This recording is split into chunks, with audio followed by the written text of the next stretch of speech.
हमारी खास पेशकश लगातार आप देख रहे हैं, हम आपके सामने प्रस्तुत कर रहे हैं कैसे जिंदा लोगों को मृत घोषित किया जाता है। जिंदा है मुर्दा, ये हम कह रहे हैं, और वो सिर्फ इसलिए कि कुछ एक लोग अपने परिजनों को मृत घोषित कर उनकी जमीन हथिया लेते हैं, और इसमें तमाम सरकारी अधिकारी अमला शामिल होता है। और ये गोरख धंधा बड़े पैमाने पर न सिर्फ उत्तर प्रदेश बल्कि देश के कोने कोने में फल फूल रहा है। लेकिन आश्चर्यजनक बात यह है कि आज तक किसी भी सरकार ने कोई ठोस कार्रवाई नहीं की है। लोगों को 20-20 साल लग जाते हैं ये साबित करने में कि वो मरे नहीं, जिंदा हैं। कुछ तो ऐसे हैं जो साबित ही नहीं कर पाते कि वो मर चुके हैं। ऐसे कई लोग हमने आपके सामने अभी तक दिखाए जो कि साबित करने की इस जद्दोजहद में लगे हैं कि वो मरे नहीं, जिंदा है। कुछ एक ऐसे लोग भी आपके सामने हम प्रस्तुत कर रहे हैं जिन्हें मार दिया गया कागजों पर, और उसके बाद में कागजों पर उन्हें जिंदा भी साबित किया गया। यानी कि पुनर्जन्म की घटना सही होती दिखाई दे रही है हमारे देश में, क्योंकि यह सब कुछ कागजों पर बड़ी आसानी से हो सकता है। सरकारी लापरवाही नहीं, इसे भ्रष्टाचार कहेंगे। और जहां एक तरफ देश के प्रधानमंत्री लाल किले के प्राचीर से यह कहते हैं कि हमें एक ईमानदार देश बनना चाहिए, ईमानदारी एक जश्न के तौर पर मनाई जानी चाहिए, वहीं हमारे देश में लोगों की जिंदगियों के साथ क्या खिलवाड़ है, हम ये लगातार आपके सामने प्रदर्शित कर रहे हैं। आइए एक और केस स्टडी आपके सामने रखते हैं। ऐसे दर्जनों मामले हैं, उसमें से कुछ एक न्यूज नेशन आपके सामने लगातार प्रस्तुत कर रहा है।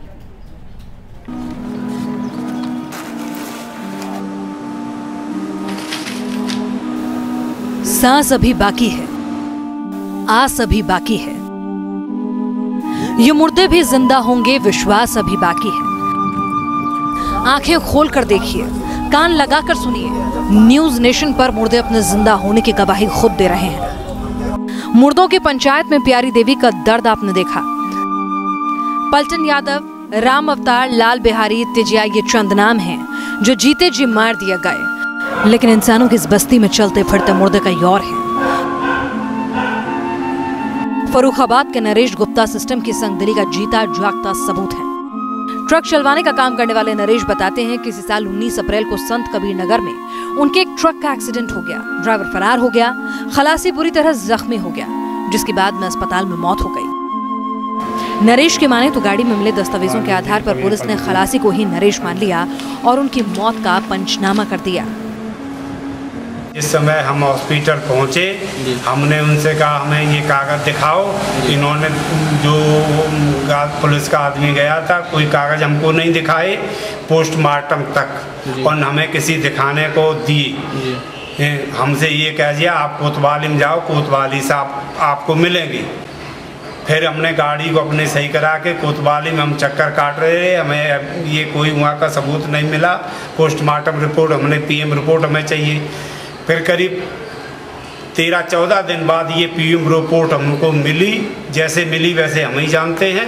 मिलने के बाद उसमें देखी नरेश गुप्ता मृत घोषित। करीब 2 महीने 28 दिनों बाद नरेश को दोबारा अपने जिंदा होने का प्रमाण पत्र मिला, लेकिन उनके साथ जो कुछ हुआ सड़े हुए सिस्टम की मिसाल है। मध्य प्रदेश के आगर में 74 साल के बुजुर्ग हरि सिंह की दास्तां भी कुछ अलग नहीं। हरि सिंह बताते हैं कि अचानक उन्हें सरकार की ओर से मिलने वाली पेंशन बंद हो गई। 200 रुपए की ये रकम उनके लिए बड़ा सहारा थी। पेंशन बंद हुई तो वो दर की ठोकरें खाने लगे। तो जीव तो बेटो मैंने कोई ने कही वे काम के वो दूसरे काम रे न दूसरे काम रो एक मन ने कही दिया तो कोई मैं पूछता था करी सरपंच से पूछो क्या करे मैं वो आदमी मरी हो जीव। तो खुद को जिंदा साबित करने के लिए हरि सिंह ने हर दरवाजा खटखटाया। बात DM तक पहुंची तो हड़कंप मच गया, लेकिन इस सवाल का जवाब शायद ही किसी के पास हो कि कैसे एक जीता जागता इंसान मुर्दा घोषित कर दिया गया। ये जो मृत घोषित करने का और पेंशन बंद होने का मामला है, ये अभी TL में मंगलवार के दिन सामने आया है, जिसकी जल्द से जल्द जांच करवा के जिस पे कार्रवाई कर दी जाएगी। सर यदि इसमें दोषी जो होगा उनके विरुद्ध दोषियों के खिलाफ कार्रवाई भी की जाएगी। ऐसे और कई हैं जो जिंदा होते हुए भी जिंदगी की तलाश में हैं। जाने कब चलती सांसों को कागजों का सहारा मिलेगा, जाने कब ये चलते फिरते मुर्दा फिर जिंदा होंगे। विनीता यादव के साथ टीम न्यूज नेशन। तो लगातार न्यूज नेशन इस भ्रष्टाचार की, इस सिस्टम के करप्शन की खबर को आपके सम्मुख रख रहा है और ये आवाज हम सरकार के नुमाइंदों तक भी पहुंचाने की कोशिश कर रहे हैं। और यूपी में इस तरह के मामले सबसे ज्यादा पाए गए हैं और इस वक्त हमारे साथ यूपी सरकार के मंत्री श्रीकांत शर्मा जी इस वक्त जुड़ चुके हैं। आइए उनसे बातचीत करते हैं। आखिर भ्रष्टाचार मुक्त सरकार का वादा करने वाली उनकी सरकार, जिनके एजेंडे में भी ये मुद्दा शामिल था, आज उनकी नाक के नीचे ये जिंदा मुर्दा लोग घूम रहे हैं। उनसे बात करते हैं। सरकारी फाइलों में श्रीकांत जी मुर्दा घोषित कर चुका है इन लोगों को प्रशासन। ये सब कैसे हो रहा है? आपने तो वादा किया था ऐसा कुछ नहीं होगा, इसके खिलाफ आप जब सरकार में आएंगे तो कठोर कदम उठाएंगे, क्यों हो रहा है ये वास्तविकता है जो आपकी पड़ताल में सामने आया है। अभी तक यही होता रहा है। तो यहाँ लापरवाही है और किसी की जमीन पर कब्जा करने के लिए अभियान चलाते हैं, सिस्टम उसको सपोर्ट करता रहा है जी। और इस व्यवस्था को हम लोग बदल रहे हैं। जहां जहां हमारे संज्ञान में चीजें आ रही हैं, अधिकारियों को भी सख्त निर्देश दिए गए हैं कि अब तक का जो लापरवाही रही है उसको दुरुस्त करिए, उसको चुस्त करिए और ये लापरवाही आगे ना हो। तो ये जो आप चला रहे हैं ये बिल्कुल सच है, इसमें कहीं कोई किंतु परंतु नहीं है और इसको हम ठीक कर रहे हैं। श्रीकांत जी, जब आप इस बात को मान रहे हैं कि ये बात सही है, तो फिर हम आपसे ये भी जानना चाहते हैं कि जब इसमें न सिर्फ आपकी सरकार बल्कि पहले की सरकारें भी कहते रही हैं कि भूमाफिया बड़े पैमाने पर उत्तर प्रदेश में सक्रिय है, भूमाफिया पर लगाम कसने की सरकार क्या तैयारी कर रही है? जब आप ये मान रहे हैं, स्वीकार कर रहे हैं कि न्यूज नेशन की पड़ताल सही है, तो जरा इस बात पर भी जरा रोशनी डालिए। देखिए, भूमाफिया का ही ये खेल है कि इनको मृत घोषित कर दो और वो बार बार डीएम करने में जाकर अदालतों में तहसील के पास देते हैं, लेकिन लोग सिस्टम को डोमिनेट करते थे, जमीन हड़पते थे, वह लोग उसको जिंदा नहीं रखना चाहते। चलिए श्रीकांत जी, बात समझ में आती है। आप खुद कह रहे हैं कि न्यूज नेशन की इस खबर पर आप मोहर लगा रहे हैं और ये सब कुछ एक बड़े पैमाने पर हो रहा है जिसमें आप मान रहे हैं कि भूमाफिया भी सक्रिय है। बात समझ में आती है, किसी ने करप्शन के चलते इन्हें मृत घोषित कर दिया, लेकिन फिर दिक्कत कहाँ आ रही है? जब एक जीता जागता आदमी जाकर प्रशासन के सामने कहता है भाई मैं जिंदा हूं, तो जिंदा मानने में क्यों दिक्कत आ रही है? वहां प्रशासन क्यों आनाकानी कर रहा है? क्यों इतने साल ले रहा है? आपके माध्यम से जो प्रकरण संज्ञान में आए हैं उनको तो हम कार्रवाई करेंगे ही करेंगे जी। और भी जैसे सभी मंत्री हर सोमवार मंगलवार को अपने अपने विभाग के मंत्री बैठते हैं, हम अपने अपने आवासों पर जनसुनवाई करते हैं। प्रत्येक दिन बीजेपी कार्यालय पर जनसुनवाई होती है। तो हर तहसील दिवस पर वो अपनी बात कह सकते हैं, डीएम को अपनी बात कह सकते हैं। श्रीकांत जी, बड़े अफसोस के साथ हमें ये कहना पड़ रहा है कि हमारे साथ ऐसे कई लोग मौजूद हैं जो लगातार ये कह रहे हैं कि जिला प्रशासन के पास वो पहुंचते रहे हैं, बात करते रहे हैं, इसके बावजूद चाहे डीएम हो या एसडीएम कोई भी सुनने को तैयार नहीं। सवाल ये उठता है कि आप जिंदा लोग भटक रहे हैं, उन्हें मृत घोषित किया जा चुका है, भरोसा सरकार देती है लेकिन कुछ नहीं हो पा रहा। आपसे बताइए, आपकी सरकार तो अभी नई है, आप भरोसा देकर उस पर खरे उतरेंगे? जो मैं कहूंगा ये तो एक रैकेट चलाते थे कुछ लोग जी, और उसमें ये लोग भी सहभागी होते थे, बिना इनके तो कुछ चलता नहीं था। तो अब हमारे संज्ञान में जो जो चीजें आ रही हैं सरकार के में, हम उन पर कार्रवाई भी कर रहे हैं और आगे इस तरह की घटनाएं ना हो ये भी सुनिश्चित कर रहे हैं। तो न्यूज नेशन की खबर का बड़ा असर हुआ है। यूपी सरकार के ऊर्जा मंत्री श्रीकांत का कहना है कि वो इस मामले पर संज्ञान लेंगे। जो यूपी के मामले हैं, कम से कम जो न्यूज नेशन ने उठाए हैं, उन मामलों में तुरंत कार्रवाई होगी। और वो कह रहे हैं कि उनकी सरकार भूमाफिया प्रशासन के एक नेक्सस पर न्यूज नेशन की इस खबर दिखाए जाने के बाद संज्ञान लेने जा रही है। और ये तमाम लोग अपने अपने इलाके के विधायकों और मंत्रियों के साथ जो रोजाना वो उनसे मुलाकात करते हैं, साप्ताहिक जो जन बैठक लगाते हैं, उनमें भी इस मुद्दे को उठा सकते हैं। उन्होंने भरोसा दिया है कि अब इन्हें जिंदा साबित होने में ज्यादा वक्त कम से कम उत्तर प्रदेश में नहीं लगेगा। तो न्यूज नेशन की खबर का बड़ा असर हुआ है। इस बीच आपको सुनवाते हैं डिप्टी सीएम केशव प्रसाद मौर्य और कैबिनेट मंत्री सूर्य प्रताप शाही क्या कुछ कह रहे हैं न्यूज नेशन के इस बड़े खुलासे पर। अगर कहीं पर भी किसी भी कारण से इस प्रकार की गड़बड़ी हुई है तो उसकी जानकारी होने पर जिन किसानों को जो भी लाभ मिलना वो तो मिलेगा ही, और किसी सरकारी अफसर के कारण से ऐसी गलती हुई होगी, कर्मचारी कारण से गलती हुई होगी, उसकी जांच कर कार्रवाई भी करेंगे। देखिए, जो हम इसके लिए व्यवस्था है प्रशासनिक और न्यायिक व्यवस्था है उसके समक्ष वो उपस्थित होंगे और उपस्थित होकर के जब अपना प्रमाण पत्र देंगे, किसी जीवित आदमी को मुर्दा डिक्लेयर जल्दी आसानी से नहीं किया जा सकता, लेकिन यदि कहीं हुआ होगा और यदि जीवित है तो उसके बारे में सक्षम जो अधिकारी हैं वो उस पर कार्रवाई करेंगे। उसकी हम लोग जांच कराएंगे और जो भी जिम्मेदार होगा उसके खिलाफ कार्रवाई करेंगे और उनको पुनः जीवित दर्ज करा करके और उनको न्याय दिलाने का काम करेंगे। दरअसल क्या है, ये कि लिप की त्रुटि है या किसी ने जानबूझकर की है, जो भी जिम्मेदार होगा उसके खिलाफ कार्रवाई करेंगे और जो मृत दर्शाया गया है और जीवित है उसको उसका हक दिलाएंगे, उसके साथ न्याय दिलाएंगे। उत्तर प्रदेश की सरकार न्यूज नेशन की इस खबर पर तुरंत अपनी प्रतिक्रिया सामने रख रही है और कह रही है कि हम जल्द से जल्द कार्रवाई करेंगे। हालांकि हम आपको एक बार फिर बताना चाहेंगे कि उत्तर प्रदेश में सरकार बनने से पहले भारतीय जनता पार्टी के एजेंडे में शामिल था कि ऐसे तमाम मामलों पर सरकार तुरंत कार्रवाई करेगी। न्यूज नेशन यह खुलासा लगातार कर रहा है और हम ऐसे कुछ लोगों को और आपके सामने प्रस्तुत कर रहे हैं। शंभू चौरसिया जी जो कि सागर से इस वक्त हमारे साथ मौजूद हैं। शंभू जी, आप कैसे मरे थे कागजी तौर पर, और जब आप मरे तो उस वक्त क्या हुआ था, जरा विस्तार में नहीं लेकिन संक्षेप में बताइए।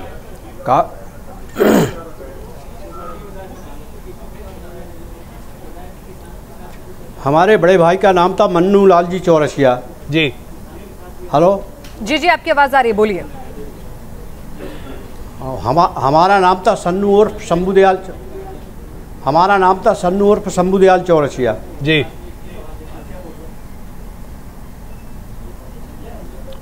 जी हाँ, उसके बाद हमारे बड़े भाई 1996 में मृत हो चुके थे। 96 में मृत हो चुके थे जी। ये ज़मीन हमने 1990 में सन्नू चौरसिया के नाम से खरीदी थी। ये बात सही है। लगता है कुछ तकनीकी दिक्कत है, आपकी आवाज जरा गूंज रही है, इसलिए आप सही तरीके से बात अपने सामने नहीं रख पा रहे हैं। लेकिन जरा एक बार फिर लाल बिहारी जी से बात कर लेते हैं। लाल बिहारी जी, जरा ये समझाइए, हम ऐसे तमाम मामले सामने कर रहे हैं जहाँ संपत्ति को लेकर ही ये तमाम गोरखधंधे हो रहे हैं। कितना आसान है किसी भी व्यक्ति के लिए कि आप लेखाकार विभाग में जाएं और वहां फटाफट किसी को जीवित या मृत घोषित कर दें और उसके साथ तमाम चीजें बदल दें? क्या ये बहुत आसान है? ये आसान तो इतना ही है कि नीचे लेखपाल ऊपर राजपाल, और सारा खेल भ्रष्टाचार का है जी। वहाँ पैसा देते हैं, चाहे ग्राम प्रधान हो या लेखपाल हो जी, या ग्राम सेक्रेटरी हो जी। ये सारे लोग पैसे के खेल में खेल बिगाड़ते हैं और घूस लेकर पैसे लेकर किसी को मुर्दा कर देते हैं। जब वो व्यक्ति अधिकारी के पास जाता है, उसी अधिकारी के पास जाता है तो सीधे कहता है कि आप न्यायिक प्रक्रिया में जाइए, ये नाम दुरुस्त न्यायिक प्रक्रिया से होगा। और जब व्यक्ति जहां वकालतनामा लगा देता है, अधिकारी फ्री हो जाता है और कहता है कि हम क्या करेंगे, तो न्यायिक प्रक्रिया में विचाराधीन है और उसको मिलती है तारीख लड़ते लड़ते 10 बरिस 20 बरिस हो जाता है, वो न्याय नहीं पाता है। तो ये सारे अधिकारी जो एकदम भ्रष्ट हैं और भ्रष्ट सिस्टम में मरना आसान है, जिंदा होने के लिए तारीख दर तारीख आपको चक्कर काटने पड़ते हैं। हमारे साथ एक और ऐसी ही पीड़िता जुड़ रही हैं, तिजिया यादव है हमारे साथ गाजीपुर से, और वो नेत्रहीन है। तिजिया देख नहीं सकती और सिस्टम भी अंधा हो गया है कि चलती फिरती तिजिया को उन्होंने जिंदा मानने से इनकार कर दिया है। इससे ज्यादा शर्मनाक क्या हो सकता है कि तिजिया को देखकर हमने आंखें मूंद ली हैं। तिजिया, क्या हुआ आपके साथ, कैसे आप जीते जी मर गई?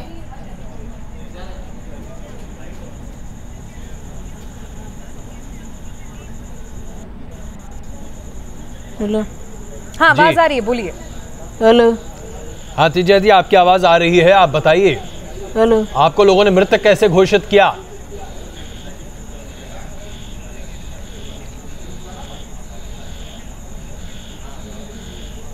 साहब कहनी बैंक पर पैसा लिया तो बैंक वाला कहा कि नहीं तुम मर गई, पैसा नहीं मिलेगी। बैंक को आप चलती फिरती नहीं दिखती हैं जब जाती हैं बैंक?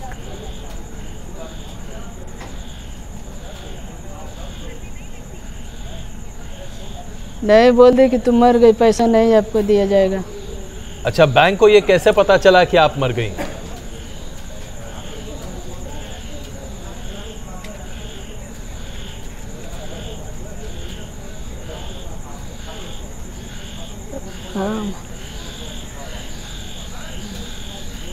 चलिए, तेजी, आप नहीं यहाँ पर मरी हैं, शायद उनकी इंसानियत मर गई है कि आप तो संसार को नहीं देख सकती हैं, शायद उनके इस क्रूर चेहरे को नहीं देख सकती हैं, वो तो इस जीते जागते इंसान को देख सकते थे, उनकी इंसानियत मर गई शायद। लेकिन नरेश चंद्र गुप्ता जी इस वक्त हमारे साथ मौजूद है। एक सेकंड में आ रहा हूं आपके पास।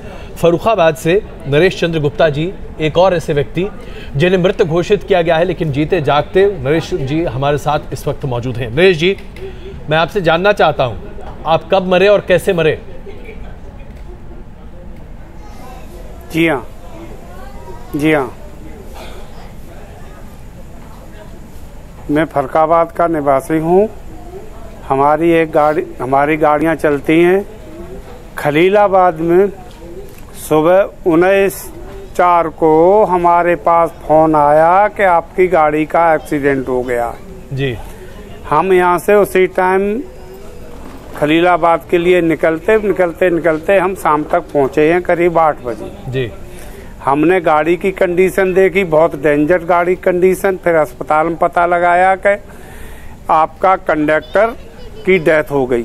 अच्छा। जब मैंने अस्पताल में पता लगाया तो लाश वैसी मर्चरी में रखी थी, न कोई कपड़ा था, न कोई चड्डी बनियान पहने हुए मिले हमें जी। उसके बाद हमने पैसा दिया तो इनकी लाश उसी समय, दूसरे दिन उस लाश को कपड़ा आया तो उसकी लाश को इन्होंने पैक किया जी। पैक करने के बाद 4 बजे जब उनका मतलब पोस्टमार्टम हुआ जी, तो गाड़ी में आपके कागज मिले और आपका नाम ही लिख दिया गया पंचनामे में। तो उन्होंने कहा कॉपी आपको नहीं मिलेगी, कॉपी आपको पंचनामे में हमारा पूरा नाम हम बता रहे हैं कैसे कैसे हुआ है। नहीं बिल्कुल, दरअसल वक्त में बताइए, मैं क्षमा चाहता हूं, वक्त कम है। आपने अपनी बात सामने रखी, तो यानी कि आपके कंडक्टर की मृत्यु हुई और नाम आपका रख दिया गया, लेकिन इसके बावजूद सवाल तो ये है कि भाई आप जीते जागते पढ़े लिखे इंसान हैं, आपने तमाम जगह पर इस पर अपनी बातों को सामने रखा होगा, क्या कोई भी मानने को तैयार नहीं था कि आप जिंदा हैं? हाँ, कोई भी मानने को तैयार नहीं था। हम करीब 14-15 दिन कोतवाली की चक्कर काटते रहे, फिर हड़के हमने एसपी के सामने अपने प्रस्तुत हुए। मैं पोस्टमार्टम रिपोर्ट के सुद्धा पेश हुए। पेश होने के बाद एसपी साहब हंसे बड़ी जोड़ के जी, और हंसने के बाद अपने वाचक को बुलाया जी। वाचक से कहा इनका पूरा मैटर समझो पहले, और मैटर समझने के बाद वाचक फिर एसपी के सामने पहुंचे। सर, आप भाग्यशाली थे कि आपको बहुत ज्यादा मशक्कत नहीं करनी पड़ी खुद को जिंदा साबित करने के लिए। कुछ महीनों में ही आप पढ़े लिखे थे और आपके पास एसपी भी जल्दी मिल गए कि आप जल्दी जिंदा हो गए, नहीं तो 40-40 साल लग जाते हैं। आजमगढ़ के लोगों को तो जिंदा होने के लिए लाल बिहारी जी जीता जागता उदाहरण हमारे सामने बैठे हैं। आजमगढ़ से हमारे साथ हमारे रिपोर्टर मानवेंद्र वहां पर कुछ ऐसे ही मुर्दा लोगों की आत्मा सशरीर उनके साथ बैठी हुई है। मानवेंद्र, कुछ और लोगों से पूछिए, जानिए। आजमगढ़ में तो ये मामला सबसे ज्यादा सामने आता है, वहां पर आए दिन ऐसे लोग मिल जाते हैं जो मर जाते हैं लेकिन जीते जागते चलते फिरते नजर आते हैं। वहां तो मामला ज्यादा ही करप्ट है। जी बिल्कुल, अगर पूर्वी उत्तर प्रदेश की बात करें तो ऐसे तमाम मामले सामने आते हैं और हर तहसील में, हर ज़िले में ऐसे आपको तमाम लोग मिल जाएंगे जो कागज़ों में मृत घोषित हो चुके हैं। ऐसे ही कुछ लोग हमारे साथ हैं। सबसे पहले बाबा आपसे जानना चाहेंगे, आपको कैसे मृत घोषित कर दिया गया, क्यों किया गया? हमको हमारे पटीदार लोग ने मृत घोषित कर दिया, प्रॉपर्टी अपना हड़पने के लिए। कितने साल हो गए? वो लोग किए हुए कम से कम 20 साल से ऊपर हो गया। 20 साल से आपको मृत घोषित किया हुआ था। तो ये आकर के लड़ाई लाल बिहारी मीटर के साथ लड़े, तब से करते करते थे 8 बरस में जाके चकबंदी से हमको जो है हमारा 8 बरस बाद आपको जीवित होने का प्रमाण पत्र मिला। आपको कब किया गया, आप बताएंगे? आपको मृत घोषित कर दिया गया? हाँ। कैसे, क्यों? क्यों, हम बंगाल में कमाते रही लड़का लेके, तो वहाँ पर घोषित कर दिया उसके मर गई है। तो मर गई है तो फिर बाद में कह फिर ब्याह लिखल है, तो देवर हमार लिखा, सास हमार लिखा ली है रस। सास लिखा के तब पतो ही ना में घरेलू विवाद। हाँ, खाली है। फिर अब लिखा के अब देवर उठल तब मेहरी के बेटी थी। ये तमाम ऐसे लोग हैं जो असहाय हैं अपनी बात रखने में भी, तो ये लोग अपनी लड़ाई कैसे लड़ते होंगे आप बताएंगी? आपको कैसे इस स्थिति में क्षमा चाहता हूँ, हम आते हैं आपके पास। ऐसे कई मामले लगातार सामने आ रहे हैं, इसलिए ज़रूरी है कि इसकी बारीकी को हम समझें। BL आर्या साहब जो कि प्रिंसिपल सेक्रेटरी रह चुके हैं रेवेन्यू डिपार्टमेंट में, इस वक्त हमारे साथ मौजूद हैं। आर्या साहब, आपने एक वाकया अपने सामने हमें सबको साझा भी किया, लेकिन ज़रा ये तो समझाइए आखिरकार ये कैसे संभव है, कैसे हो जाता है और कैसे किसी भी अधिकारी को इसकी जानकारी ही नहीं मिल पाती? क्या सिस्टम हमारा इतना बेकार हो चुका है?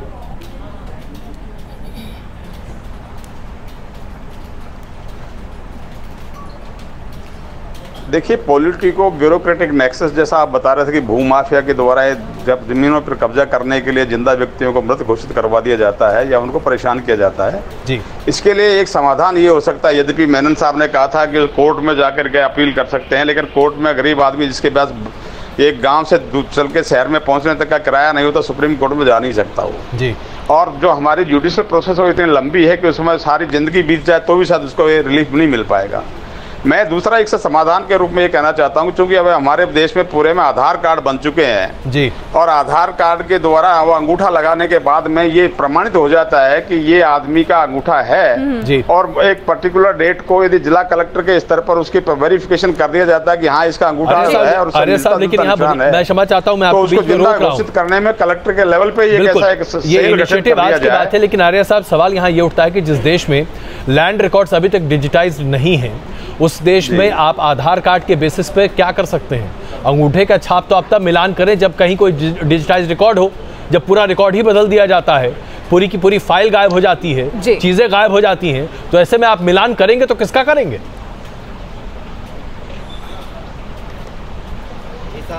देखिए, रिकॉर्ड जो आप लैंड के रिकॉर्ड की डिजिटाइजेशन की बात कर रहे हैं, that is totally different issue all together. मैं दूसरी बात कह रहा हूँ कि आदमी की पहचान का जो मुद्दा है जी, पहचान के मुद्दे के लिए जो आपने आधार कार्ड बनाया जिसमें हजारों करोड़ रुपया खर्च हुआ है, उसके अंगूठे के निशान से मालूम किया जा सकता है कि मदद तो मिलेगी। लेकिन दिक्कत यह है कि आप राशन कार्ड में जिंदा हैं, आप जब जमीन की बात आती है वहां पर मरे हुए हैं, तो अपने कंफर्ट के हिसाब से आप मरे हुए हैं। मृत्यु प्रमाण पत्र को अभी भी आधार से जोड़ने की बातें हो रही हैं, लेकिन अभी भी पूरी तरह से उस पर अमली जामा नहीं पहचाना जा चुका है। विनीता, इंसान को जानवर से ज्यादा सोचने समझने की शक्ति दी है, इसीलिए वो उससे बहुत ऊंचे स्तर पर बैठा है, लेकिन भ्रष्ट जमीर भी दे दिया है। जब आपने तमाम अधिकारियों से बातचीत की होगी कि भाई आपको ये चलते फिरते इंसान नहीं दिख रहे हैं, आप में बुद्धि नहीं है, आप नहीं ले सकते हैं संज्ञान, तो क्या तर्क दे रहे थे वो अपनी नाकामी को, अपनी भ्रष्टाचार को छुपाने के लिए? पिनास, पहले मैं एक बात कहना चाहूँगी कि भारत का संविधान आपको और हमें जो अधिकार देता है, वो जो लोग आपके साथ इस वक्त बैठे हुए हैं उनको भी यही अधिकार देता है। आर्टिकल 14 और 21 के मुताबिक समानता के अधिकार के साथ व्यक्तिगत जीवन का भी अधिकार है, लेकिन इनको वो अधिकार नहीं मिल रहा है। इनके अधिकारों का सीधे सीधे तौर पे हनन हो रहा है उन्हीं अधिकारियों द्वारा जिनकी आप बात करें कि उनसे जब हमने बात की तो क्या जवाब मिला था। दरअसल यहाँ पर लोग सीधे तौर पे बात नहीं करते हैं, कोई जवाब नहीं देगा आपको सीधे तौर पर कि आखिरकार हुआ क्या। सालों पुराने मुद्दे हैं, सालों इसके अलावा हज़ारों लोग ऐसे हैं जो कि बैठे हुए हैं और लगातार ये कोशिश कर रहे हैं कि किस तरह से ये यहाँ पर जो कागजात हैं उसको निचले स्तर पर ही बदल दिया जाता है। उनसे आप बात करेंगे जाकर तो कोई स्वीकारने वाला नहीं है इस बात को, और ना ही किसी ने स्वीकारा। तो न्यूज नेशन की खबर का बड़ा असर हुआ। आपको बता दें, उत्तर प्रदेश सरकार ने हमारी इस रिपोर्ट का संज्ञान लेते हुए आश्वासन दिया है कि उत्तर प्रदेश के जो ये चलते फिरते जिंदा मुर्दे लोग हैं, इन मामलों में जल्द से जल्द कार्रवाई की जाएगी और अपने चुनावी वादे पर उत्तर प्रदेश सरकार और गंभीरता से और तेजी से कार्रवाई की जाएगी। दोषियों को, अधिकारियों को नहीं बख्शा जाएगा और इस पूरे नेक्सस की भी पोल खोली जाएगी। लेकिन आइए आपको देश के अलग अलग हिस्सों से कुछ ऐसी और रिपोर्ट दिखाते हैं, फिर उस पर चर्चा करेंगे।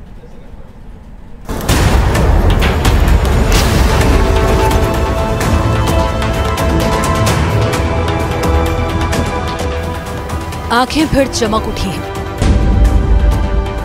सांसें मानो दोबारा लौट आई हैं।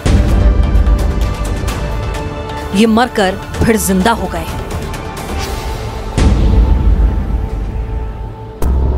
जीते जी मर जाने का जख्म क्या होता है, कोई पलटन से पूछे, और फिर यह भी तो जाने कि जिंदा मुर्दों की जंग क्या होती है। पलटन 21 सालों तक इस दर्द को झेल चुके हैं। कुछ खुशकिस्मत इसमें ऐसे लोग भी हैं जो कि मरने के बाद जिंदा हुए और फिर उनकी ज़मीन का मामला भी सुलझ गया। उनमें से एक है पलटन जी हमारे साथ। आप को कब मुर्दा घोषित किया था? हमको 2018 में किए थे लोग। 2008 में? हाँ, हम तो आने के बाद मालूम पड़ा। हाँ। तब यहाँ लोग बहुत मारपीट करने लगे, भगाने लगे। तब हमको मालूम हुआ कि ये मुर्दा घोषित कर दिया है लोग। तब उसके बाद हम इधर उधर फुटपाथ पर बिताए अपना। जमीन के लिए इन्हें कागजों पर मार दिया गया। कितनी अजब सी त्रासदी है ये कि कोई शख्स अपने जीवित रहते मुर्दा घोषित कर दिया जाता है और फिर वो जीवित होता है और फिर उसे एहसास होता है कि आखिरकार ज़िंदगी होती क्या है जब उसे वापस से न्याय मिलता है। लेकिन उन सालों का क्या जिस वक्त उन्होंने मुर्दा के तौर पर गुजारे। हालांकि पलटन जी जो हैं वो उन खुशकिस्मतों में से एक हैं जिनके साथ न्याय हुआ, लेकिन ये सारी बातें सवाल खड़ा करती है उस प्रशासन पर जहां पर पूरी तरह से जंगल राज चलता रहा है। पलटन की तरह ही आजमगढ़ के राम अवतार भी दोबारा जी उठे हैं। सांसों का एहसास दोबारा जाग गया है, लेकिन इनकी लड़ाई भी कम नहीं थी। राम अवतार बताते हैं कि कैसे जमीन के लिए भाभी और भतीजे ने इन्हें मुर्दा घोषित करवा दिया। उस वक्त में क्या दिक्कतें क्या रही थी, क्यों हुआ ये, किसने किया आपको मुर्दा, किसने घोषित किया? हमारा भाभी और हमारा भतीजा वो करके यहाँ पर आके उसको प्रधान से मिलकर हमको मृतक बना के जमीन फर्जी पैमाना करके ले लिया। रामचरण फिर से जिंदा हो गए हैं। उनकी जंग अभी जारी है, लेकिन पलटन और रामचरण शायद उन चंद खुशनसीबों में से हैं जिन्हें मरकर भी सांसें नसीब हो गई। नहीं तो इस सड़े हुए सिस्टम में जाने कितने अभी भी पिस रहे हैं। ये वो सिस्टम है जो जिंदा है लेकिन मुर्दा हो चुका है। वाराणसी से विनीता यादव के साथ टीम न्यूज़ नेशन। तो आजमगढ़ में ऐसे मामले लगातार बढ़ते जा रहे हैं और लगातार सामने आ रहे हैं। तो न्यूज़ नेशन के इस खुलासे पर आजमगढ़ के डीएम चंद्रभूषण का क्या कुछ कहना है, ये वो भी सुन लीजिए। बिल्कुल गलत है और ये अगर हमारे संज्ञान में कोई मामला आता है जिसमें किसी जिंदा व्यक्ति को मृतक दिखा करके उसकी ज़मीन किसी और के नाम ट्रांसफ़र की गई है, तो इस तरह के मामले जो पहले संज्ञान में आते थे तो उसमें जांच होती थी और संबंधित के खिलाफ एफआईआर होती थी। और इसमें अगर कोई संज्ञान में हमारे मामला आता है जिसमें किसी जीवित व्यक्ति को मृतक दिखा करके उसकी ज़मीन किसी और के नाम चढ़ा दी गई है, तो ऐसे में जो दोषी राजस्व कर्मी हो उनके विरुद्ध प्रथम सूचना रिपोर्ट दर्ज कराई जाएगी और विभागीय कार्रवाई होगी उनके। तो उसमें वो 120 में वो भी मुलजिम बनेंगे। इसमें हम क्रिमिनल प्रोसीडिंग चलाएंगे अगर ऐसा कोई मामला आता है हमारे संज्ञान में। जैसा कि मैंने आपके माध्यम से भी जानकारी की है, मुझे कुछ लोगों ने बताया है, तो पुराने मामले हैं जिसमें हुए थे, जिसमें जाँच हुई है, जिसमें कार्रवाई भी हो रही है। अगर हमारे समय में कोई इस तरह का मामला संज्ञान में आता है या आपके माध्यम से कोई जानकारी आती है तो निश्चित रूप से उसमें हम आपराधिक साजिश का मुकदमा दर्ज कराएंगे और संबंधित के विरुद्ध कार्रवाई करेंगे। अगर किसी ने कराया है तो लेखपाल या कानूनगों की जिम्मेदारी है कि वो जांच पड़ताल करने के बाद ही किसी का नाम चढ़ाए। अगर वो गलत तरीके से चढ़ाता है तो फिर उसकी साजिश मानते हुए उसके विरुद्ध कार्रवाई होगी। तो आप देख रहे हैं कि प्रशासन की तरफ से रवैया क्या है। चंद्रभूषण जी जो कि डिस्ट्रिक्ट मजिस्ट्रेट हैं आजमगढ़ के, उनका कहना है कि अगर उनके संज्ञान में कोई मामला नया आएगा तो फिर कार्रवाई होगी। तो भाई पुराने लोगों का क्या हुआ? क्या उनको इंसाफ दिलाने की जिम्मेदारी डिस्ट्रिक्ट मजिस्ट्रेट की नहीं होती है? क्या प्रशासन सिर्फ उन्हीं मामलों को देखना पसंद करता है जो उस अधिकारी के सामने उस वक्त आ रहे हैं? अजीब सी विडंबना है उत्तर प्रदेश में। हालांकि जब हमने बात करने की कोशिश की उत्तर प्रदेश के तमाम मंत्रियों से तो उनका जो आश्वासन है वो बड़ा स्पष्ट है कि सरकार तुरंत कार्रवाई करेगी, लेकिन कैसी कार्रवाई करेगी इसके बारे में शायद कोई भी कुछ कहने को तैयार नहीं है। बिल्कुल ठीक है आपका आकलन और ये अब तक की वास्तविकता रहा है, लेकिन अब सरकार बदली है और सरकार का सोच भी हमारी डिफरेंट है।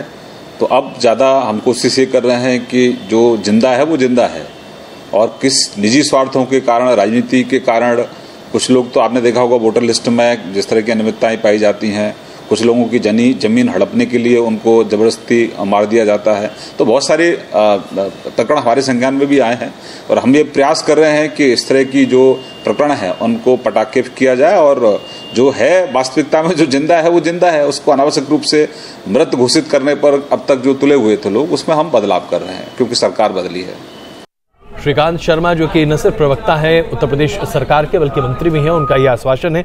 लेकिन विक्रम सिंह जी, क्या इस आश्वासन को आप वाकई में सही मानते हैं? आपको लगता है कि उत्तर प्रदेश की सरकार वाकई में कार्रवाई करेगी या महज ये दिखावा है?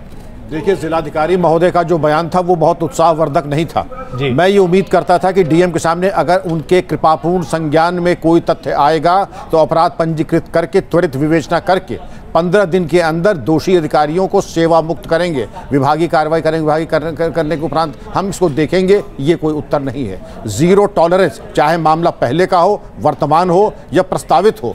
अमल दरामद दाखिल खारिज अगर हुआ है तो गलत हुआ है और बिना संलिप्तता के संभव नहीं है। क्रिमिनल कॉन्स्पिरेसी के साथ साथ 420 का मुकदमा और 311 संविधान के अंदर समरी डिसमिसल होना चाहिए। और डिसमिसल आज तक कोई अधिकारी डिसमिस हुआ है? किसी अधिकारी के खिलाफ कार्रवाई हुई है? नहीं हुई है। और अगर नहीं हुई है तो ये एक चोर दरवाजा है जिसके माध्यम से ये जिंदा मुर्दा का खेल चल रहा है और भूमि आवंटन और लूट भूमि की चल रही है। लेकिन एक बड़ा सवाल यहाँ पर विक्रम जी ये आता है कि जब हम इस पूरे सिस्टम के सड़े गले होने की बात लगातार करते चले आ रहे हैं, शुरुआत होगी तो कहाँ से होगी? ये कोई पहला मौका नहीं है। आपने भी इस तरह की तमाम मामले अपने कार्यकाल के दौर में देखे होंगे या सुने होंगे, लेकिन हम सब जानते हैं वास्तविकता क्या है और होता क्या है।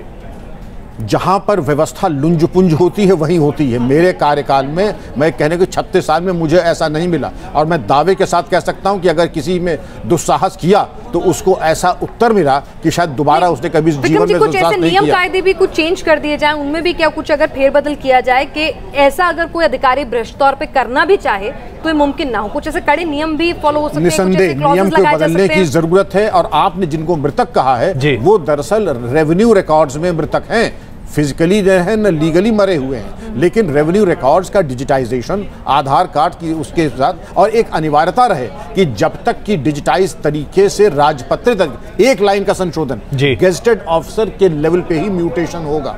अगर ये कर दे तो आपकी ये 99%, ये नहीं कहता हूं कि फुल प्रूफ हो जाएगा, 99% जरूर सेफ। चलिए, सरकार आपके सुझाव का संज्ञान जरूर ले, क्योंकि न्यूज नेशन का मकसद इस खबर को उठाने के पीछे यही है कि ये भ्रष्ट तंत्र जो है, ये भूमाफिया का जो नेक्सस है, ये खत्म हो। संतोष जी, न्यूज नेशन ने आपकी खबर दिखाई, आज देश के करोड़ों लोगों के सामने, सरकार के सामने आपको दिखाया कि आप जीते जागते जिंदा बात करते हैं, हमारे स्टूडियो में मौजूद हैं। अब लगता है जिंदा हो जाएंगे? देखिए मैम, उम्मीद पे तो दुनिया कायम है, हम भी उम्मीद करते हैं। लेकिन जैसा कि सब ये हो रहा है, बोले कि अब आप वहाँ जाओ, न्यायालय में जाओ, उनके पास, उस अधिकारी के पास जाओ, तो एक मरा हुआ आदमी कौन से किसके विश्वास पे वो जाए?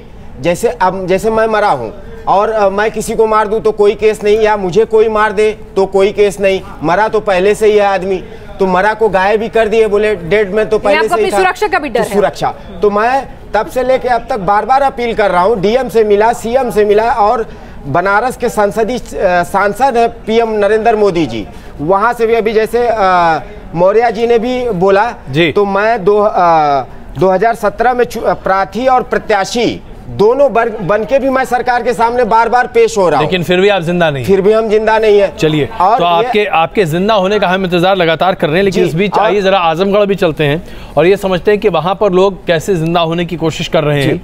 मानवेंद्र, क्या कह रहे हैं लोग? जिंदा होने की कवायद या उम्मीद बाकी है? जी, हमारे साथ बुजुर्ग हैं, बहुत प्यारी हैं, इनका नाम है। और ये बताइए कि आपको मृत घोषित कर दिया गया, मरा घोषित कर दिया गया, तो आप क्या प्रयास कर रही हैं? क्या क्या किया आपने उसके जिंदा साबित होने के लिए? बहुत कैला हो वाला, बहुत कैला। हाँ, बहुत कैला हो बचरू। कुछ हुआ नहीं? उठा ले जाइए बाबू। कौन उठा ले जाएगा? अगलिया बगलिया में है ना, हवाई हम कहता नहीं वही ना मिलत हुई, धैर्य हुई पर वही खाई है पी है। तो उम्र से भी लाचार हैं। एक शख्स और है हमारे साथ, उजागर नाम है। आप बताइए कि आपकी क्या समस्या रही? एक मिनट मानवेंद्र, जरा एक minute रुकिएगा please please. Lal Bihari ji, अभी आप देख रहे हैं वहाँ पर प्यारी जी कह रही हैं कि उठा ले जाएंगे सर, और ये एक माँ का दर्द है जो कि छलक कर बाहर आ रहा है क्योंकि उसके बेटे ने खुद उन्हें बाहर निकाल दिया। मैं आपसे पूछना चाहता हूँ, क्या इस तरह की समस्या आपके सामने भी आई? क्योंकि आपने अपने आप को जीवित साबित करने में बहुत मशक्कत की। हाँ, ऐसा होता है। कई लोगों के साथ घटना घटी और मैं तो बता रहा हूँ कई लोगों का जान भी गई इसमें जी सबूत मिटाने के लिए। और मुख्य रूप से जो भ्रष्टाचार जो पनप रहा है अधिकारी कर्मचारी उसमें जानते हैं, और क्षेत्र के ही लेखपाल रहता है, कानगो रहता है और बाबू रहता है, यहाँ तक कि सारे खेल घूस के हैं, भ्रष्टाचार के हैं, तो कहीं न कहीं उनका संबंध रहता है, इसलिए खतरा रहता है। लोग यदि उजागर करेंगे तो कहीं न कोई बझेगा, किसी कार्रवाई होगी तो जान का खतरा होता है। और इस पर मैं कई बार लिखा हूँ प्रशासन को और बार बार कहता हूँ, लेकिन कोई सुनवाई नहीं होती है। सारे इसमें यहाँ तक समझ जाइए कि नेता से लेके मंत्री से लेके ये सारे गुंगे बहरे हैं। अब तक एक जगदम्बिका पाल के अलावा न कोई नहीं विधानसभा लोकसभा में उठाया है। तो यहाँ पर आपका कहना है कि सब लोग इस मामले को दबाने की कोशिश करते हैं क्योंकि सब मिले हुए हैं, और अगर सरकार को ये साबित करना है कि वो सोई हुई नहीं है, वो मृत नहीं है और वाकई में वो इन मुर्दों को इंसाफ दिलाना चाहती है जो जीते जागते उससे सवाल पूछ रहे हैं, उसके सिस्टम को कौंध रहे हैं, तो उन्हें अब इस मामले में सिर्फ आश्वासन और बयान से आगे बढ़ना होगा। और आपको बता दें मामले काफी अरसे से चले आ रहे हैं, फिल्मों में भी इसे एक व्यंग के तौर पर पेश किया गया, लेकिन हमारी बहेरा सिस्टम सुनाई दे ऐसा लगा नहीं। जिंदा और मुर्दा के इस खेल पर न जाने कितनी फिल्में बन चुकी हैं, कितना हंगामा हो चुका है, कितने लोग खुद को जिंदा रखने की आस में मर चुके हैं, बावजूद इसके कुछ भी नहीं बदला। न्यूज नेशन ने एक जिम्मेदार चैनल होने के नाते उन लोगों के दर्द को दिखाने की कोशिश की है ताकि उन लोगों को इंसाफ मिल सके जो अपने ही जिंदा होने के सबूत लेकर दर दर भटक रहे हैं। दिल्ली से विनीता यादव के साथ टीम न्यूज नेशन। इसमें कोई शक नहीं है कि आज जो हमारे देश में हो रहा है यह न सिर्फ कानून का माहौल है बल्कि पूरे के पूरे लोकतंत्र का भी माहौल है। हर व्यक्ति को जीने का अधिकार है, लेकिन जीते व्यक्ति को मृत साबित कर उसकी संपत्ति हड़पना यह अपने आप में इतिहास के पन्नों में तो दर्ज है, लेकिन आज आधुनिक भारत में यह वास्तविकता है, ये हर किसी के लिए दीगर है। विनीता हमारे संवाददाता इस वक्त हमारे साथ मौजूद हैं जिन्होंने इस पूरे रिपोर्ट का आपके सामने प्रस्तुत किया। विनीता, सवाल ये उठता है कि ऐसे लोगों के परिजनों से जब आपने बातचीत की जिन्होंने उनकी संपत्तियां हड़पी हैं, वो लोग कैसे साबित करते हैं कि उनके माता पिता चाचा ताऊ रिश्तेदार मर गए और उन्हीं की संपत्ति वो बड़े ऐश से रह रहे हैं? बहुतों ने तो ऐसी संपत्तियों को बेच भी डाला होगा और पैसा भी डकार चुके होंगे। बिल्कुल ठीक कह रहे हैं अजय आप, क्योंकि जब संपत्ति को हड़पा जाता है, जाहिर सी बात है कागज़ों पर तहसीलदार लेखपाल पूरा भ्रष्टाचार का सिस्टम आपने पूरी तरह अभी देखा है कि किस तरह से ये दूसरा व्यक्ति जो है वो झूठ बोल करके मृतक दिखा करके दूसरे शख्स को और संपत्ति हड़प लेता है। ऐसे में इन लोगों के लिए आसानी इसलिए हो जाती है कहीं ना कहीं पर जो भ्रष्टाचार के सिस्टम में इन्होंने रिश्वतखोरी के साथ में या यूँ कहें कि उनके साथ मिल करके इस काम को अंजाम दिया है, तो उनके लिए ज़्यादा मुश्किलें उसमें नहीं आती हैं, वो आसानी से इस काम को अंजाम दे देते हैं। लेकिन इसी के साथ में सवाल ये उठता है कि जिंदा होने के लिए उस मुर्दा व्यक्ति को जो जीवित है उसे उसके साथ क्यों नहीं सिस्टम खड़ा हो पाता है उस वक्त में, क्योंकि वो लगातार ईमानदारी से ये कोशिश करता है। ये बिल्कुल विनीता, यही लाख टके का सवाल है। मैं क्षमा चाहता हूँ, मैं आपको बीच में रोक रहा हूँ, लेकिन वक्त की कमी है। सबसे बड़ा सवाल आज हम सबों के सामने यही है, मृत घोषित कर पाना कितना आसान है हमारे देश में, ये आप देख रहे हैं। सरकार इसको लेकर एक नया बदलाव ला रही है और कह रही है कि आधार कार्ड से डेथ सर्टिफिकेट लिंक होगा, लेकिन अभी भी ये सिस्टम फुल प्रूफ नहीं है। अगर जिनके पास आधार कार्ड नहीं है उन्हें भी आप मृत साबित कर सकते हैं और उनके लिए भी आपको डेथ सर्टिफिकेट मिल जाएगा। लेकिन वस्तुतः स्थिति यह है कि जो ऑलरेडी जीवित हैं उन्हें जब आप मृत साबित कर देते हैं तो फिर कोई रास्ता बचता ही नहीं है उन्हें फिर से पुनर्जीवित करने का, अन्यथा वाकई में आपको सालों लड़ाई लड़नी पड़ती है, जैसे कि लाल बिहारी साहब के साथ हुई है और उनके ऊपर फिल्म भी बन रही है। लेकिन बड़ा सवाल यह है कि आज इस आधुनिक भारत में, इस 21वीं सदी के भारत में हम क्या छोड़ रहे हैं हमारे नागरिकों के लिए। और शायद अगर हमारी सरकार को यह साबित करना है, हमारे नेताओं को, प्रशासनिक अधिकारियों को साबित करना है कि उनका जमीर मरा नहीं है, ये सिस्टम मरा नहीं है, तो इन जीते जागते मुर्दों पर संज्ञान लें और जल्द से जल्द इन्हें जिंदा करें, कागजों में भी और अपने जमीर को भी। हमारी खास पेशकश में फिलहाल के लिए इतना ही।